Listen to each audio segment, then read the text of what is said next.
За энэ өдрийн мэд төргийг тааханд. Тэгэхээр өнөөдөр би түүх нийгмийн шинжилгээ ухааны суурь онолыг ил гаргаж тавих юм. Юуны дөрөнд өөрийгөө ихлээр танилцуулчих. Би намайг Эренцэнгийн Инх тамир гэдэг Баянзүрх дүүргийн 3 дугаар гарааны иргэн багамаа. Тэгэхээр өнөөдрийн хүн төрөлхтний олд цуглуулсан мэдлэгийн хэмжээ маань яг өнөөдрийн бидний хөгжлийн төвшин бол яг тодорхой заагаад өгчсөн төвшин өнөөдөр. Тэгэхээр юу гэсэн үг вэ зэрэг бидний сэтгэлгээний мухардал өнөөдөр яг олсон мэдлэгийнхаа хэмжээнд тулчлаа гэсэн үг ээ. Тэгэхээр үүнээс гарцсан бол энэ мэдлэгээс гарцсан шинжилгээ ухааны олд нээлтээс өөр олд гарц байхгүй юм аа. Ямар нэгэн хамтын сэтгэлгээ юм уу, ямар нэгэн хамт олны хүчин чармаалт юм уу, ямар нэгэн намын үзэл баримтлалаар энэ сэтгэлгээний мухардлаас гарахгүй юм аа. Тэгэхээр би өнөөдөр үнийг тайлбарлахын тулд энэ хэвлэлийн бавард хийлгэж байгаа юм. Учир шалтгаан нь юу гэхээр зэрэг энэ бидний дунд байгаа супернэтлийн онолыг гаргасан энэ бишүүд огт чимдийн эрдэнэ гэдгүний энэ нам. Энэ хүний бүтээл дотор юуг тусгасан бэ гэхээр зэрэг танин мэдхэн үйл явц нэгдмэл юм. Нэгдмэл юм. А энэ нэгдмэл байгаа энэ танин мэдхэн үйл явцад юу гэд хэлсэн бэ гэхээр зэрэг оршин буу бүхэн маань оюун санаа, математик машин юм аа. Тэгэхээр юу гэсэн үг вэ? Бидний оюун ухааны мэдлэг маань биднээс ангид байдаг зүйл юм. Тэрнээс биш бид өөрсдөө хичнээн мэддэг, хичнээн мэдлэг цуглуулад ярьсан ч хүн төрөлхтний цуглуулсан өнөөгийн мэдлэгийн төвшингээс хэтрэхгүй. Энээс яаж гардаг вэ зэрэг ганцхан нэг хүний л онол, нэг хүний л юунаас мэдлэгээс гардаг.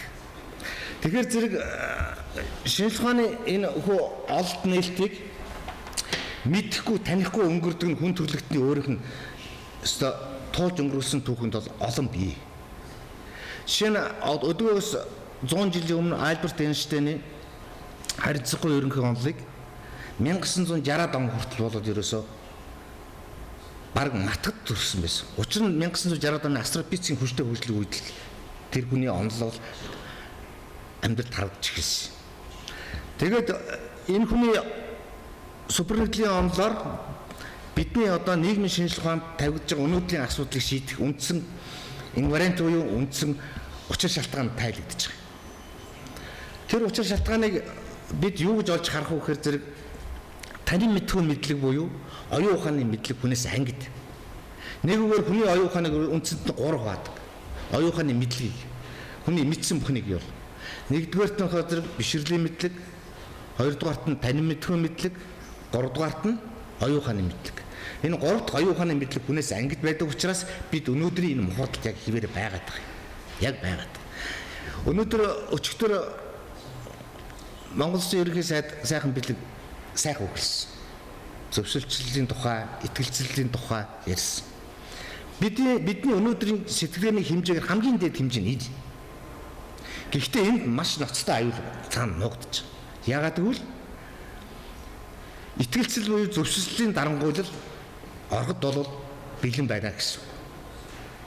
Учир шалтгаан юунд байна гэхээр зэрэг бидний оюун ухааныг юу залж өнөөдрийг хурж ирсэн бэ гэхээр зэрэг зөвхөн шашин, практик үйл явц хоёр л захирж ирсэн.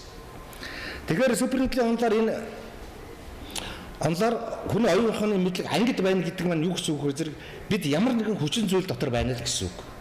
Тэгэхээр энэ хүчин зүйлийг бид тайлбарлахын тулд энэ хүчин зүйлс гарахын тулд ерөөсөө ганцхан тэнэг л тэрийг гаргадаг. Тэрнээс л ямар нэгэн нам юм уу, ямар нэгэн хамт олонны хүчин чармаалтаар гардаг юм аа.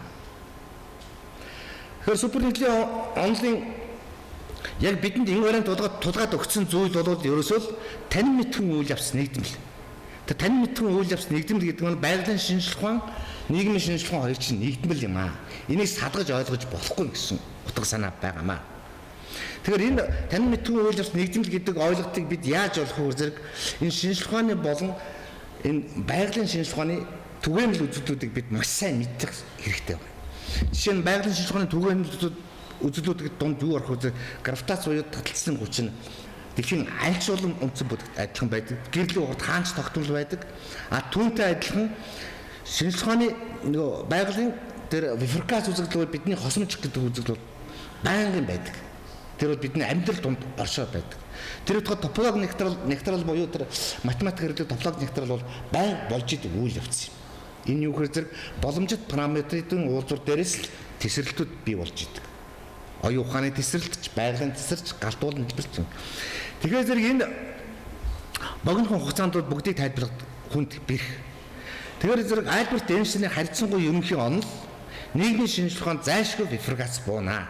Энэ бол яагаад бууж ийнэ гэхээр зэрэг энэ орчлон ертөнцийн чинь ганцхан 46 хоромсоонтой хүн гэдэг амьтанд л ерөөсөө байгаль өөрийнхөө гоо сайхан орчлон ертөнцийн өөрийнхөө гоо сайхныг таньж мэдэх боломжийг олгосон юм. Тэрнээс гахаа мохоо юм уу бусад амьтанд олгох боломж байхгүй. Тэгэхээр юу гэсэн үг гэхээр зэрэг энэ шинжлэх ухааны энэ олд нээлтүүд маань хоорондоо зүй зохицлын хувьд гадна бифуркац бууж байх ёстой. Байгалийн шинжлэх ухааны суурь онол нийгмийн шинжлэх ухаанд зайлшгүй бифуркац буух ёстой байна. Альберт Эйнштейний 100 жилийн өмнө гарсан харьцангуй ерөнхий онол өнөөдөр нийгмийн шинжлэх ухааны суурь онол болж шууд бууна. За нэг тэнэг хүн одоо тамир гэж тэнэг хүн юу яриад байна гэж ойлгохгүй ч магадгүй. Гэвч үүнээс өөр гарц байхгүй. Ягаад гэвэл бид өөрсдөө зөв ярьж гин гэж ойлгоод байгаа. Өнөөдөр ч ерөнхий сайд бид итгэлжлэр одоо хамгийн зөв замд орлоод гэж ойлгож байгаа. Гэвч энэ юуны ирмэг дээр ирсэн гэдэг өнөөдөр бид өөрсдөө мэдэхгүй юм. Ягаад гэвэл энэ мэдлэгийг чи ерөөсө хүн төрлөختөн энэ мэдлийн мухардлаас болж олон сая иргэншил усаж өгөө болсон. Майя, Паск, Ацтек бүгд усаж өгөө болсон. Өнөөдрийн англи саксон гаралтай соёл иргэншлийн өнөөдөр энэ хүний онолоор яг Монголын энэ тал нутаг дээр бол англи соёл иргэншил бол дуусч байна.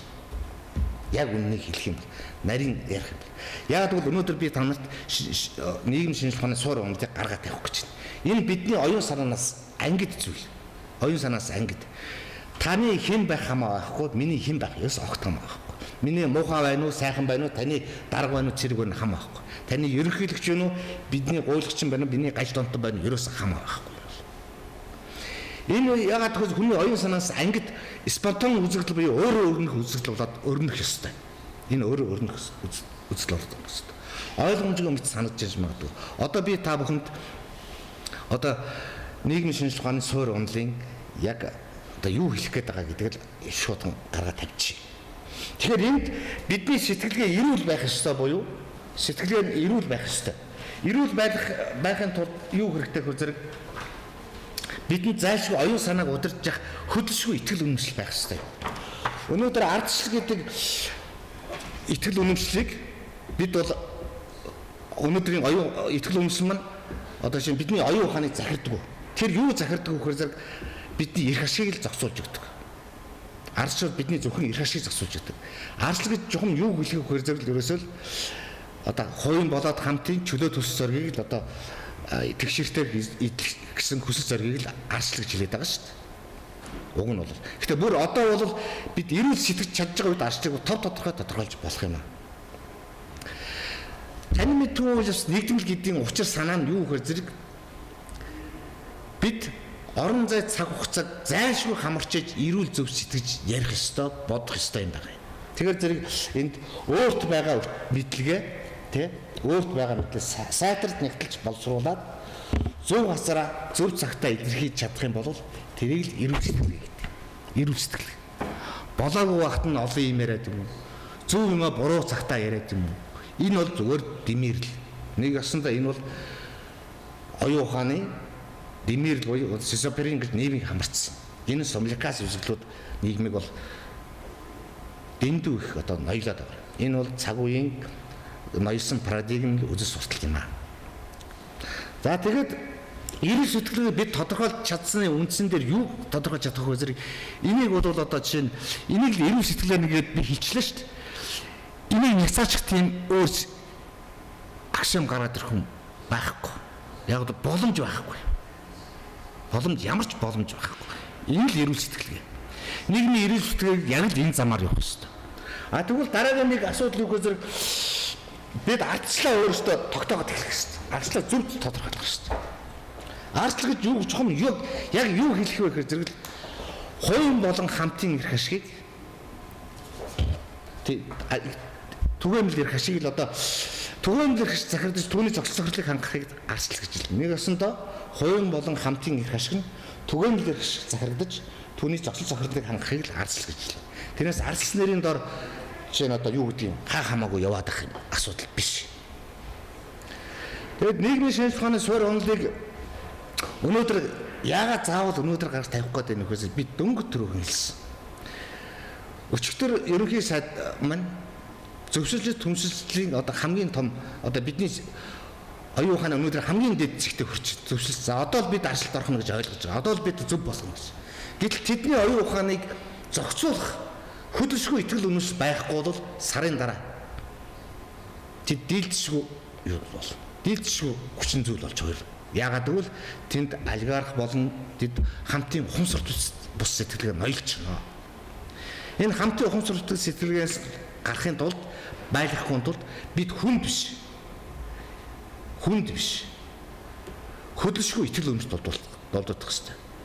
Ямарваа нэгэн юмны үзэгдлийн суурь онолыг хүн зохиодгүй юм. Ерөөсө зохиодгүй юм шүү. Энийг олж нээдэг юм. Энийг олж харддаг, тэргээ гаргаж тавьдаг. Тэр гаргаж тавьсан нэг хэсэгтээ тэр нийгэмдээ тэнийг гэж чилэгдэж явдаг. Өнөөдөр энэ супернэтлийн ондог гарсан эрдэнэ хүнийг юу хийсэн хэн ч мэдэхгүй ойлгохгүй. Тэр нь хамгийн аимшигтай. Тэр хүн юм дэс шарамхтайгаа хадж дууслаа шүү дээ хүмүүс доо. Яг үннийг хэлэхэд. Тэгэд энэ референс үзүүлэлтийг тайлбарлахын тулд маш их цаг хугацаа орох учраас энд бол эндээ дахиж тайлбарлаж чадахгүй байна. Харин нийгмийн шинжилгээ ухааны суурь онол нь ямар байх ёстой гэхэд Альберт Эйнштейн харьцангуй ерөнхий онолын шууд референс буух ёстой. Энд юу гэхээр ямар ч нийгэмд оюун санаа нийгмийн оюун санаанд эрүүл сар ухааны тогтмол түүний дотоод мөн чанар харьцангуй гэж буух ёстой. Түүний пассионар шинж нь итгэл зүйр тогтмол байх ёстой гэж. Энэ пассионар шинжийг бол Лен Клевш гүмжээ буюу энэ хүн бол тодорхой заагаад гаргаад өгч гисэн. Батлаад гаргач гисэн асуудал. Тэгэхээр нийгмийн шинжилгээ ухааны суурь онолыг өнөөдөр та нарт үнэндээ одоо сонин санагдаж иж магадгүй. Энэ одоо юу яриад байгаа, юу хэлээд байгаа гэж сонсдог. Гэхдээ тодорхой цаг хугацааны дараа энгүүнээс өөр зам байхгүй. Эднийг хүлээн зөвшөөрөхөөс өөр зам байхгүй. Яагаад тэгэхээр байгалийн шинжилгээ ухааны суурь онол нь хөдөлшгөө батлагддаг. Түүний референс үзэгдэл болох нийгмийн шинжилгээ ухаанд суурь онол шууд хүлээн зөвшөөрөгддөг. Тэрнээс Адам Смитийн зах зээлийн эдийн засгийн онолыг батлаагүй шүү дээ. Тэрийг баталдаггүй. Зүгээр хүлээн зөвшөөрчихсөн. Адам Смитийн зах зээлийн эдийн засгийн онолд ганцхан зүйл дутуу байна. Тэр дутуу нь юу гэхээр эдийн засгийн онол нь нийгмийн оюун санааны эрүүл зөв төлөв байдал тусгагдаж чадах үндэсч байх боломж байхгүй. Ягаад гэвэл энэ супернэтлийн онол гараагүй байсан учраас боломж байхгүй нэ. Тэгэхээр энийг гаргаж тавьснараа юу хэлэх гээд байна вэ гэхээр аливаа юмсын суурь үзэгдлийн онол нь өөрөө нийгмийн бүхий субъектэд жиг дүүшлж явах хэрэгтэй. Энэ эрүүл сарал сэтгэж бодох гэдэг нь зөвхөн тэр дарга цэрэгнэрт хэлж байгаа асуудал биш. Нийгмийг хамарсан тэр сумликас үзэгдлийг даргад тэр өөрөө үйлчлэх ёстой юм аа. Тэрээс тэр энэний тухай бичсэн номоо би та бүхэнд танилцуулъя. Нэг тэнэгэл бидний сэтгэлгээний энэ мухарлаас гаргана гэсэн энэ ном байгаа. Энэ ном бол одоо интер номын төлбөрт зарагдаж байгаа. 10,000 төгрөгөд. Тэгээд супернэтлийн онолын маань учир зүй яа тайлагдах вэ гэхээр зэрэг энэ бол зөвхөн байгалийн шинжилгээ ухааны суурь онолыг байгалийн шинжилгээ ухааны нэгдсэн онолыг гаргасан. Үүн дээр нийгмийн шинжилгээ ухааныг одоо тайлбарласан суурь онолыг юм уу гаргаад нийлүүлчихэд энэ жинхэнэ супернэтлийн онол чинь бий болчихж байгаа юм. Гэхдээ та бүхэн хараар хитрхи том одоо юу гэдэг том асуудлаар хөнгөн хуумба хандсан гэж ойлгож болох юм. Гэвч энэ бол тийм биш юм аа. Урчин зүйдэл босч ирээд хийсэн асуудал биш. Нэгдүгээр. Хоёрдугаар юу гэхээр зэрэг Альберт Эйнштейн өөрийн харьцангуй ерөнхий онолыг гаргахад ерөөсөө 3 хуудас зүйл гаргасан. Энд ерөөсөө Альберт Эйнштейний харьцангуй онолыг ийм байх ёстой гэдгийг би одоо ярих гэхээр зэрэг маш их урт цаг хугацаа, маш их тайлбар шаарддаг учраас энд ярих боломжгүй. ямар ч байсан гэсэн сэтгүүлч та бүхэнд юу зэрэг та бүхэнд би ярьцлага юм уу ямар нэгэн одоо сончин ярьцлага өгөхөд бэлэн гэдгээ би нэгдүгээрт хэлэх гэсэн юм аа. Хоёрдугаар юу гэхээр зэрэг энэ нийгмийн шинжилгээ ухааны суурь онд нь нэгэнт одоо болсон болоогүй буруу зүв бай, алдаатай оноотой бай, ямар нэг хэмжээгээр ил гарцсан энэ үед үүнээс цааш нь таны оюун ухаанаас огт хамаарахгүй. Энэ спонтан үзэгдэл. Өнөөдөр бишмэгт маргааш нөгөөдөр бишмэгт сарын дараа биш 6 сарын дараа, жилийн дараа, магадгүй хэдэн жилийн дараа энэ нийгмийн шинжилгээ ухааны суурь нь зайлшгүй гарна. Зайлшгүй тавигдана. Ягаад гэвэл зэрэг хүн төрөлтөн өнөөдөр хүртэлх оюун ухааныг шашин практик үйл явц хоёрт удирдах ирсэн. Гэтэл өнөөдөр шашин маань өнөөдөр одоо бүх нийтийн итгэл үндэс болж чадахгүй болцсон. Ерөөсөө л 2-2-ын 4 гэдэг шиг л энэ нэгдсэн онолол хаашаа ч хөдлөхгүй батлагдсан зүйл юм. Энийг одоо чинь би батлаад байгаа юм биш. Энэ зүгээр хүлээмжшгээс өөр зам байхгүй. Энд ганцхан зүйл гаргаад тавьчих. Тэр нь юу гэхээр зөвл оюун ухааны мэдлэг чамаас хол юм шүү. Хол ангид юм. Тэр ямар чамаас ангид байдаг. Өнөөдөр зөв ярьж гэнэ үү, буруу ярьж гэнэ үү гэдгийг итгэл нь өнөөдөр бидний мэдлэгийн хэмжээс хамаарч байгаа. Би дөнгөж түрүүх хэлсэн. Ерөнхий сайд бид одоо зөвшөлж төрлөө, ийм нэгдэл төрлөө, үнээс хаш ингээд сайхан болно гэж. Тийм ээ, би энийг буруутгах зөв, сайхан. Гэхдээ энэ цаана аюул байгаа гэдгийг анхааруулж байгаа. Тийм учраас аюул байхгүй тулд тэр хинт ч хамааралгүй нийгмийн шинжилгээ ухааны суурь үндсэн онолыг бол буруу зөв нь хамаагүй гаргаад тавьчихсан. Ингээ гаргаад тавьсны дараа нэг тэний нөхөр гарч байгаа баахан юм ярьж байгаад явлаа л гэж ярих ба. Гэхдээ эцсийн цаг хугацаа үнийг харуулах учиртай юм аа. За ингээд өнөөдөр миний 5 хүн танилцуулсан зүйлээ танилцууллаа.